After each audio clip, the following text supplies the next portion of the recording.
a forte luz que do céu lhe caiu. Muitas noites ainda em fulgente esplendor. Natal, Natal, Natal, é vindo ao mundo o Rei divino. Tal estrela apareceu e os magos guiou pela estrada Belém, rumo certos conduz. E chegando ali por fim, a estrela parou, mesmo acima da casa em que estava Jesus. Natal, Natal, Natal, é vindo ao mundo o Rei divino. E os magos com afã e sublime temor os joelhos dobraram naquele lugar para ofertas liberais e de raro valor, qual incenso, ouro e mirra ao menino entregar. Natal, Natal, Natal, Natal, é vindo ao mundo o Rei divino.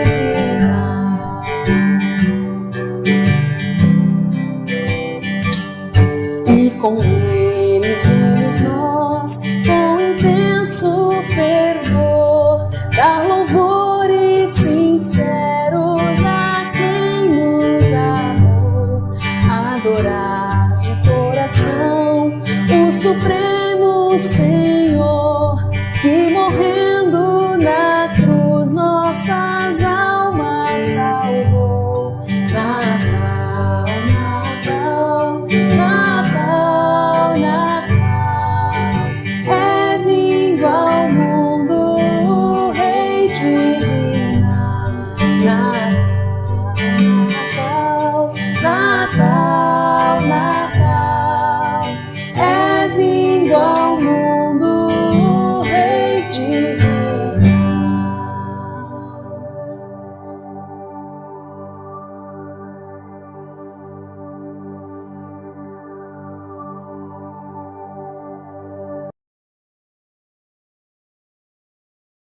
E continuou o Senhor a falar com Acaz, dizendo: Pede ao Senhor teu Deus um sinal, quer seja embaixo nas profundezas, ou em cima nas alturas. Acaz, porém, disse: Não pedirei, nem tentarei ao Senhor. Então disse o profeta: Ouvi agora, ó casa de Davi. Acaso não vos basta fastigardes os homens, mas ainda fatigais também ao meu Deus? Portanto, o Senhor mesmo vos dará um sinal. Eis que a virgem conceberá e dará à luz a um filho e lhe chamará Emanuel. Ele comerá manteiga e mel quando souber desprezar o mal e escolher o bem. Na verdade, antes que esse menino saiba desprezar o mal e escolher o bem, será desamparada a terra ante cujos 2 reis tu tremes de medo. Nós, após a queda no Jardim do Éden, vivemos dias de angústia. Em Romanos, capítulo 8, o apóstolo Paulo nos diz que a natureza geme e suporta angústias até agora, por causa da vaidade a qual foi submetida. E nós também, que temos as primícias do Espírito, aguardamos a redenção dos filhos de Deus. De modo que o sofrimento, após a queda, é o tom dominante na história. dias de angústia, ansiedade, guerra, desastres naturais, crises entre países, economias em declínio. A terra está sob uma densa nuvem de medo, escuridão, e a nossa geração, em particular, de desorientação. E a esperança? A resposta, sim, há esperança. Porque no mesmo jardim onde o pecado entrou no mundo e pelo pecado a morte, também houve a promessa de que o filho da mulher esmagaria a cabeça da serpente, o descendente. Então, a história presente é caracterizada por essa tensão de sofrimento, de angústia, mas ao mesmo tempo de expectativa pela redenção do corpo e salvação. Diante deste quadro, nós temos esta passagem diante de nós. O reino de Israel estava dividido entre sul e norte. 2 tribos ao sul e as 10 tribos ao norte. Divididos por causa do pecado. Nós temos aqui essa passagem referindo-se ao reino do sul. Referindo-se ao rei Acás. Qual era a situação espiritual e moral da nação? O capítulo 1 deste livro mostra. Eles estavam tomados pelo pecado. E a figura que o profeta usa é que eles estão com feridas desde a planta dos pés até o topo da cabeça. E se o Senhor não tivesse misericórdia deles, eles teriam se tornado como Sodoma e Gomorra. Os juízes pervertendo a justiça, os sacerdotes contaminados com o culto idólatra, uma sequência de desvios. Mas havia um ponto que precisa ser destacado. Havia um período de prosperidade econômica e financeira. Então, ao passo que eles estavam amparados economicamente, todas as instituições estavam infectadas, tornando-se horríveis ao aroma de Deus. Declínio espiritual, moral e litúrgico, de um lado, e prosperidade material de outro. E por causa do pecado, Deus prometeu que a casa de Davi não teria sossego, nem entre os seus próprios irmãos, da tribo de Judá, e nem da tribo do sul com a tribo do norte.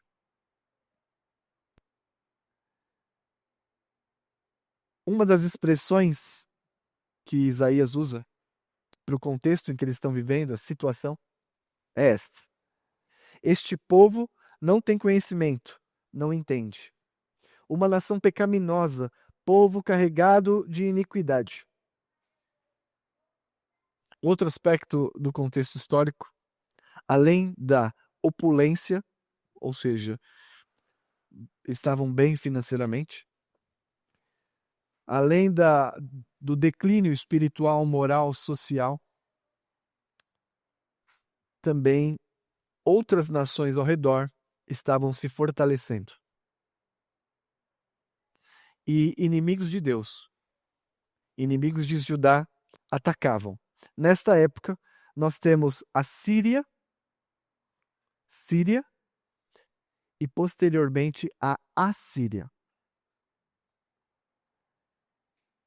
E estas potências se voltam contra Judá, cidade em que o rei Acaz é rei. Ele precisa defender-se dos ataques. O que fazer? O que fazer diante de reis poderosos quando se levantam? No caso do rei Acaz, como nós lemos durante a ordem do culto, as 10 tribos de Israel e Síria fizeram uma aliança para invadir o seu território. Confiar em Deus, fazer articulações políticas, como nós temos visto, lobby, a soft influence, empresários brasileiros influenciando o resto do mundo negativamente. O que fazer diante das ameaças vizinhas? Este é o contexto do capítulo 7. E no versículo 7 do capítulo 7, lemos: diante dessas ameaças, o Senhor diz a Acaz: assim diz o Senhor Deus, isto não subsistirá, nem tampouco acontecerá. Acaz confiou no Senhor?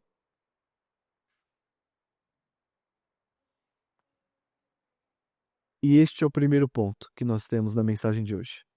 Entrando agora na apresentação, na exposição. Acaz não confiou na palavra de Deus. E por não confiar na palavra de Deus, muniu-se de subterfúgios, muniu-se de ardis, de estratégias não orientadas por Deus. Qual foi a estratégia que ele tomou? Fazer uma aliança militar com a Síria. Entregou todos os bens da sua casa, entregou os bens da casa do Senhor e pediu que a Síria fosse o seu protetor. Alianças políticas, alianças escusas, imorais. Acaz, ao invés de confiar em Deus, numa situação de aflição,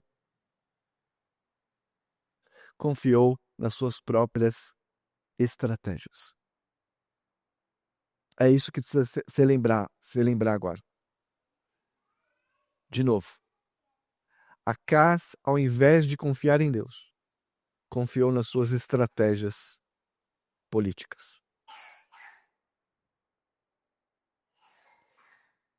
Nós lemos durante a ordem do culto que Acaz foi um homem idólatra. Deixou a aliança. Abandonou a lei de Moisés e os profetas.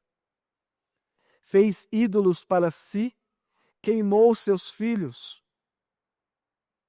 Fez pactos políticos com nações idólatras. Ele colocou o seu coração para abandonar o Senhor e permitiu que Judá caísse em dissolução. Muitas vezes nós caímos no erro de dizer que o cristão não tem nada a ver com política. Mas sim, por nós sermos habitantes da cidade, da polis, nós temos muito a ver com política e profundamente impactados pela política. No caso, o rei tinha uma figura no sentido de teocentrismo. Deus governava através do rei. O rei era submisso a Deus e a sua palavra. O papel do rei, aplicar a lei como ela está dada na palavra. Mas Acaz rejeitou tudo isso. e pôs a perder Judá. Abra comigo, por gentileza, 2 Crônicas 28. Segundo livro de Crônicas, capítulo 28.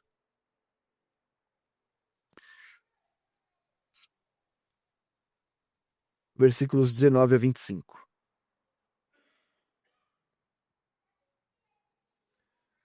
Ao invés de confiar na palavra de Deus, para não só resistir aos pecados, como resistir aos que o ameaçavam, Acaz abandonou o Senhor e, para apoiar-se nas suas artimanhas. Veja só como foi grave a idolatria de Acaz. Versículo 19 a 25. Porque o Senhor humilhou Judá por causa de Acaz. Veja só que havia uma representatividade. Porque o Senhor humilhou a Judá por causa de Acaz, rei de Israel, porque este permitira que Judá caísse em dissolução. E ele de todo se entregou à transgressão contra o Senhor. Veio ele a Tiglat-Pileser, rei da Assíria, porém o pôs em aperto em vez de fortalecê-lo. As alianças, os projetos que ele tinha de autodefesa, viraram-se contra ele, porque havia abandonado o Senhor. Porque Acaz tomou os despojos da casa do Senhor e da casa do rei e dos príncipes e deu ao rei da Síria, porém isso não o ajudou. Veja no versículo 22. No tempo da sua angústia, cometeu ainda maiores transgressões contra o Senhor. Ele mesmo, o rei Acaz, ofereceu sacrifícios aos deuses que o feriram e disse: visto que esses deuses da Síria ajudam, eu lhes oferecerei sacrifícios para que ajudem a mim. Versículo 24. Ajuntou Acaz os utensílios da casa de Deus, fê-los em pedaços, fechou as portas da casa do Senhor e fez para si altares de todos os cantos. Também em cada cidade de Judá fez altos para queimar incensos a outros deuses. Assim provocou a ira ao Senhor Deus, seus pais. A loucura de um governante fez com que toda a nação caísse em dissolução. Lembrando que aqui a forma de governo era uma espécie de monarquia teocrática.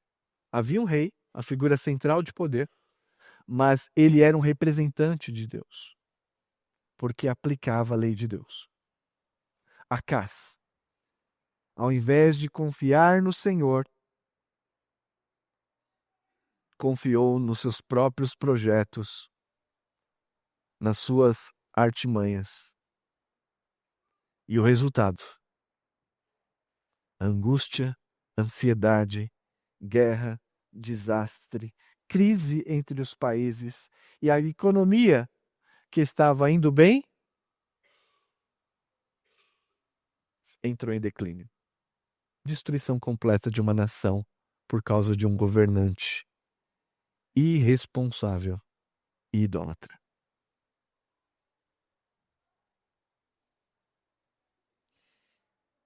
Não trilhou o caminho da fé. Por isso nós dizemos e ensinamos, como o apóstolo Paulo nos revelou. Nem todos de Israel são de fato israelita, mas os da fé. Há muitos israelitas que jamais chegarão à fé e não pertencem a esta aliança da fé salvadora. Acaz é um desses. Criado na igreja, ensinado na lei do Senhor, mas que desviou-se completamente. E é nesse contexto, falou, nossa, pastor, isso é só o contexto quando vai acabar o sermão. Abra lá novamente Isaías, não vou me delongar muito. Isaías capítulo 7. Sempre falo que pregar no Antigo Testamento precisa de mais tempo. E vocês mais paciência. Isaías 7. É nesse contexto, então, que há a promessa de Deus. contexto que eu falei é para vocês entenderem o versículo 10 até o 13. E continuou o Senhor a falar com Acaz, dizendo: Pede ao Senhor teu Deus um sinal, quer seja embaixo nas profundezas ou em cima nas alturas. Acaz, porém, disse: Não o pedirei, nem tentarei o Senhor. Então disse o profeta: Ouve agora a casa de Davi. Acaso não vos basta fatigardes os homens, mas ainda fatigais também ao meu Deus?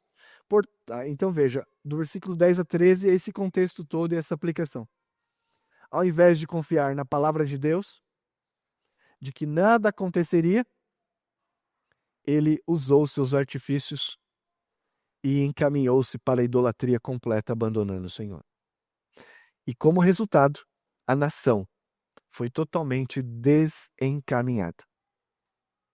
Segundo ponto, Deus continua fiel à sua promessa. Apesar dos maus reis, apesar das más administrações, Deus havia feito uma promessa no Éden, de que através da semente da mulher, o descendente esmagaria a cabeça da serpente. E ele está aqui, nesta linhagem do rei Davi, da tribo de Judá. E Deus, por ter feito essa promessa, dará continuidade a ela, apesar de nós. Uma geração incrédula, uma geração que se corrompeu, pode ser restaurada por causa da promessa de Deus. Então leia comigo agora o segundo ponto, a fidelidade do Senhor e a sua promessa. E este é o tópico de hoje, Emanuel, a esperança de restauração em Jesus. Há esperança de restauração em Jesus, mesmo para uma sociedade assim. Diz o versículo: Portanto, o Senhor mesmo vos dará um sinal. Eis que a virgem conceberá e dará à luz a um filho, e lhe chamará Emanuel. Que comerá manteiga e mel quando souber desprezar o mal e escolher o bem. Na verdade, antes que esse menino saiba desprezar o mal e escolher o bem, será desamparada a terra, ante cujos dois reis, no caso, o rei de Israel e o rei da Síria, tu tremes de medo. Emanuel significa Deus conosco.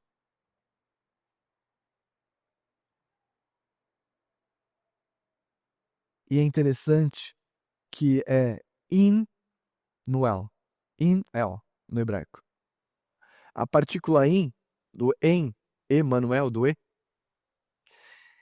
significa que Deus conosco não é só a presença dele. É Deus conosco se relacionando com o seu povo. É um Deus presente no sentido mais profundo da palavra. A promessa aqui é de abençoar o trono de Davi, que Deus estaria sempre presente entre eles. Antes que Acaz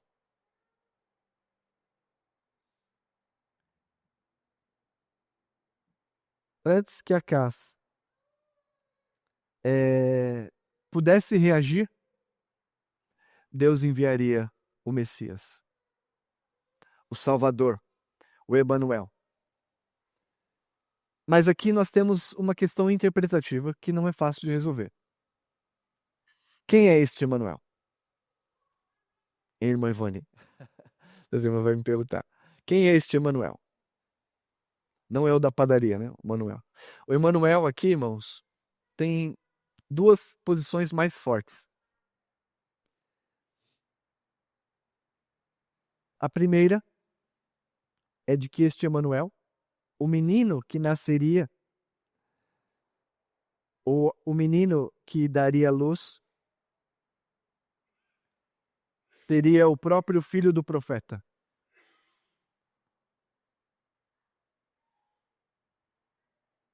E quando ele nascesse, antes dele nascer, Judá seria levado cativo. iria ser derrotado. Essa é a primeira interpretação. Ou seja, a doutrina nos mostra que esta profecia tem dupla aplicação. Primeiro, aplica-se ao tempo do profeta. Deus traria julgamento sobre Acás, sobre a casa de Israel, e o que de fato trouxe. Mas ela também, e aqui é a principal interpretação, essa profecia está se aplicando a Jesus Cristo, o Redentor. Acás fez essa loucura que nós acabamos de ver. E o seu filho? O seu filho, pelo contrário, foi um homem que guardou a aliança. Como? Pela graça de Deus e misericórdia de Deus. Isso aqui é muito encorajador e eu repito o que eu falei na liturgia. Deus nos dá responsabilidades como os pais. Qual é a nossa responsabilidade como pai e mãe? Educar os nossos filhos na fé. E empenhar todo esforço com testemunho e ensino. Mas nós vemos esse exemplo na Bíblia, de tantos. De um homem pervertido, de um homem que se afastou de Deus. No entanto, o seu filho é o eleito. E por ser eleito, por ter sido escolhido por Deus, o registro bíblico é de que Ezequias, seu filho, não houve rei antes dele igual a ele, e não houverá depois.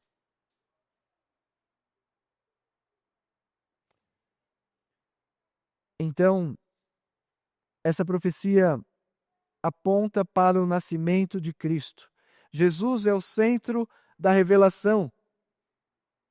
É a renovação da esperança.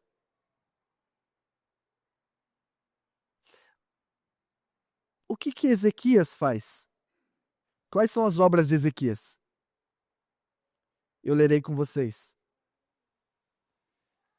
Abra lá sua Bíblia de novo em 2 Crônicas 18.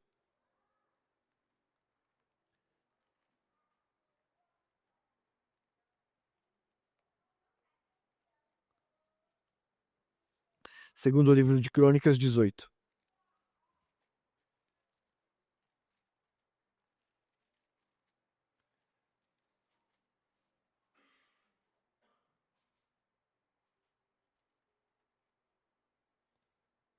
Segundo o primeiro. Peraí, coloquei errado, irmãos, aqui. Só um minuto, coloquei segundo o primeiro. Segundo. The farm.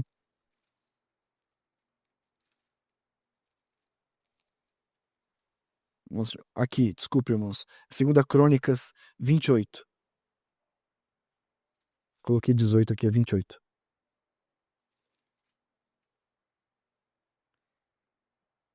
E esse foi Acás. Agora, Ezequias 28.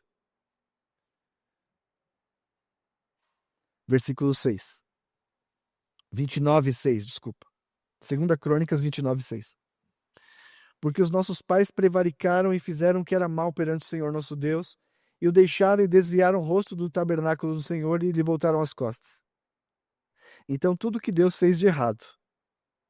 Então, Ezequias restabelece tudo isso. Veja agora o versículo 10, no capítulo 29. Agora estou resolvido a fazer aliança com o Senhor Deus de Israel, para que se desvie de nós o ardor da sua ira. Filhos meus, não sejais negligentes, pois o Senhor vos escolheu, para estares diante dele, para o servirdes, para seres ministros e queimares incenso. Num contexto de destruição, de empobrecimento, de desvio, por causa da sua promessa, Deus levanta Ezequias, restabelece o culto, renova a aliança, purifica o templo, oferece ofertas, convoca o povo para voltar-se a Deus. Houve grande alegria em Jerusalém, como nunca houve no momento da história de Israel. Perceba que num curto período de tempo, Deus muda a situação de Judá. O que especificamente moveu Deus? Ele não poderia ter destruído Judá? Poderia. Mas por que não destruiu? Porque ele fez uma promessa antiga de que o filho da mulher esmagaria a cabeça da serpente. E nós estamos nessa expectativa. E Judá estava nessa expectativa. Até que chega no Novo Testamento nosso Senhor Jesus. E agora encerrando, Mateus capítulo 1. Encerrando e aplicando. Mateus 1.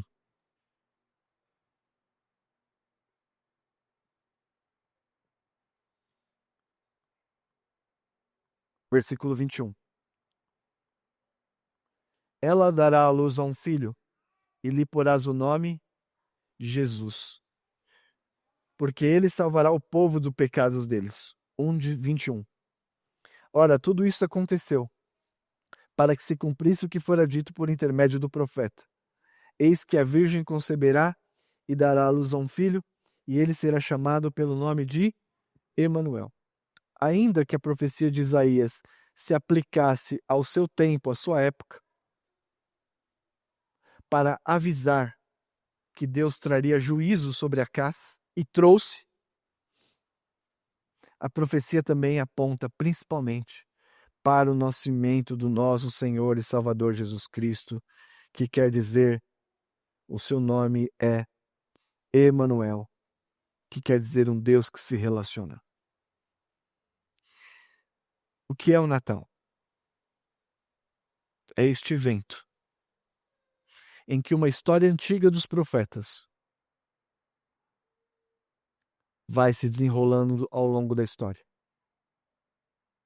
E ao desenrolar-se na história, tudo culmina no nascimento de Jesus.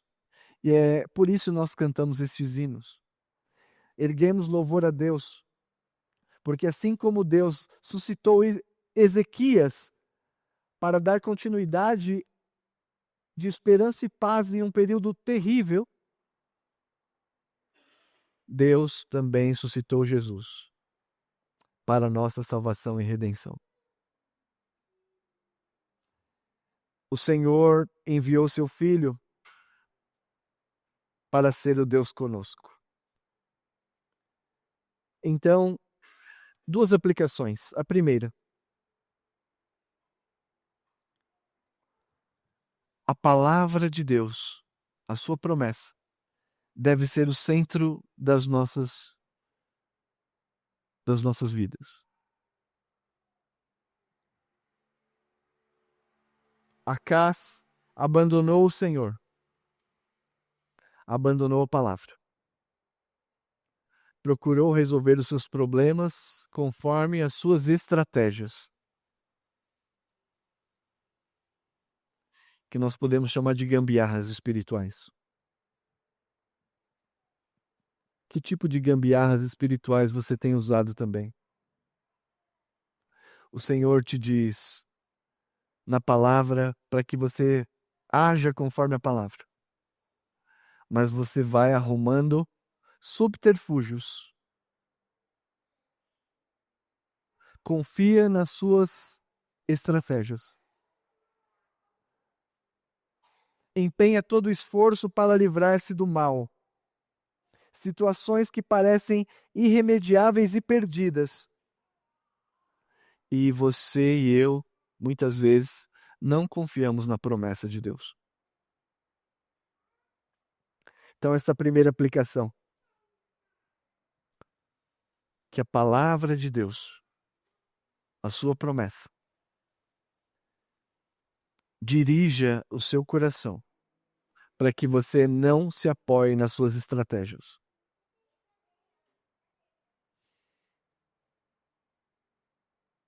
porque Ele não falhará. Deus não falha. Não falha e não falha em sua promessa. E a segunda aplicação. Cristo cumpre plenamente os requisitos de um Salvador. Ezequias também falhou. Ele era um homem extraordinário pela graça de Deus, mas ele falhou.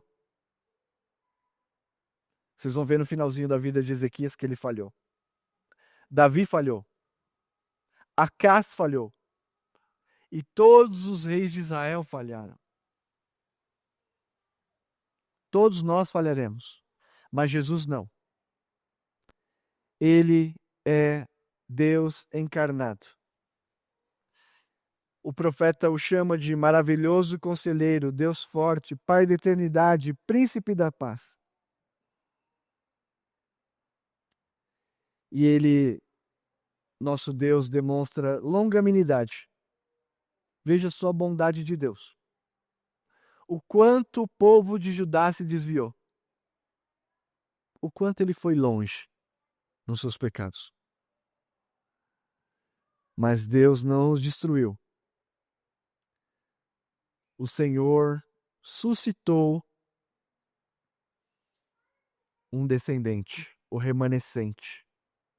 Deus mostra sua bondade e paciência pelo fato de os homens se desviarem, mas Deus preserva os seus escolhidos.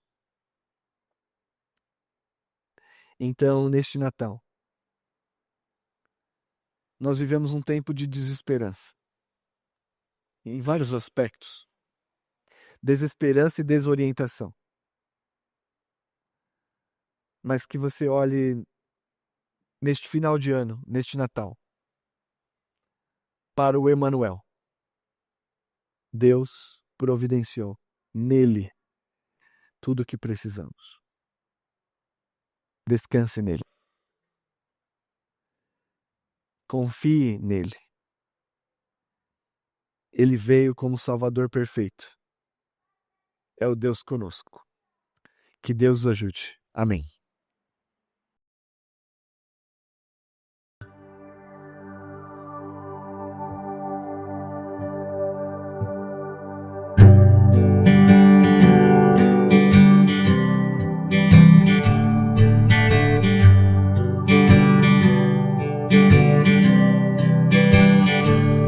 Eis que um anjo proclamou o primeiro Natal a uns pobres pastores ao pé de Belém, que nos campos aguardar seu rebanho afinal, suportavam da noite o frio também. Natal, Natal, é vindo ao mundo o Rei divino. De repente lá no céu, linda estrela surgiu, do Oriente brilhou com estranho fulgor, veio a terra forte luz que do céu lhe caiu, muitas noites ainda em fulgente esplendor. Natal, Natal, Natal, é vindo ao mundo o Rei divino. A estrela apareceu e os magos guiou pela estrada Belém, rumo certos conduz, e chegando ali por fim a estrela parou, mesmo acima da casa em que estava Jesus. Natal, Natal, Natal, Natal, é vindo ao mundo o Rei divino.